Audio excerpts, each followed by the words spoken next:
And tomorrow's going to be one of those days as well. So we went ahead and issued a WFA weather alert for tomorrow, specifically between 3 to 9 o'clock. Because we are expecting storms that will be developing across parts of North Texas. That does include the Metroplex, and once those storms do develop, they will be capable of 60-mile-an-hour wind gusts or greater, quarter to golf ball size hail, obviously some torrential rainfall if we can get those storms to get going, and then they would pose a low tornado threat, mostly east of the Metroplex, but we just can't rule that out. So make sure you stay updated with the latest forecast, and again, have that WFA Plus app ready to go on your TV, because that is where we go for that continuous coverage. This is our DBU camera, and we do have partly cloudy skies right now. It is very warm. It is humid. 92 in downtown Dallas, 90 degrees in Denton, 89 degrees right now in Canton. Satellite and radar pretty quiet for the most part today, but we start to see those clouds bubble up early this afternoon, and now it looks like we will at least keep that chance of rain and storms in the forecast tonight pretty low. Certainly not everyone's going to see the storms, but some of the latest data is trying to break out some isolated storms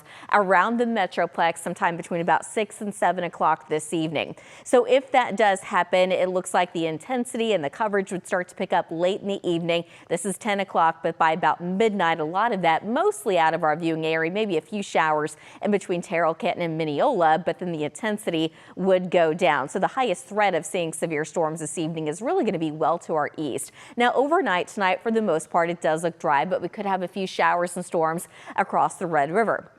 This is going to be noon tomorrow, and again, most of North Texas looks dry, but a few hours after that, at about 3 o'clock in the afternoon, there could be some isolated storms that start to pop up. And as we go throughout the evening, well, that coverage will start to go up as well. The intensity could increase a little bit. This is going to be 5 o'clock. You can see those strong to severe storms in between Dallas, Terrell, Greenville, and McKinney. Also more storms along the Red River. These storms in the Metroplex slowly move off to the south and east, still becoming strong to severe. And then by the time we get to about 9 o'clock, well, it's almost out of our viewing area. You can see some of those storms that are still pretty strong in between Palestine Center and Jacksonville. Eventually, by Tuesday night, that goes away. And then on Wednesday, I think we keep the clouds around. It will be significantly cooler on Wednesday with a slight chance of maybe a few showers, but we're not going to have that severe weather threat anymore. But for this evening, you can see kind of that marginal risk over eastern sides of the Metroplex, but that slight risk from Sulphur Springs to Mineola to over towards Texarkana.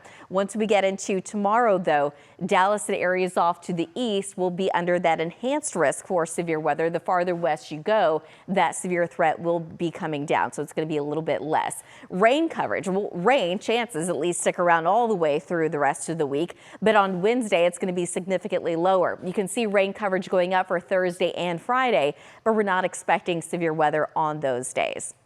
Tonight, though, partly cloudy, warm and humid. We're dropping down into the low 70s, and then tomorrow afternoon we are expecting showers and thunderstorms right now at about a 50% coverage, and some of those will become strong to severe. Wednesday, the coverage is going to be significantly lower. Temperatures come down, in fact, a lot lower by Friday. Highs will not make it out of the low 60s. We have very comfortable weather as we get into next weekend. It looks really nice, so plan ahead. Looking at the second half of that 14-day, there's a couple of rain chances, but temperatures do go back to more seasonal with highs back in the upper 70s. Jason, back to you.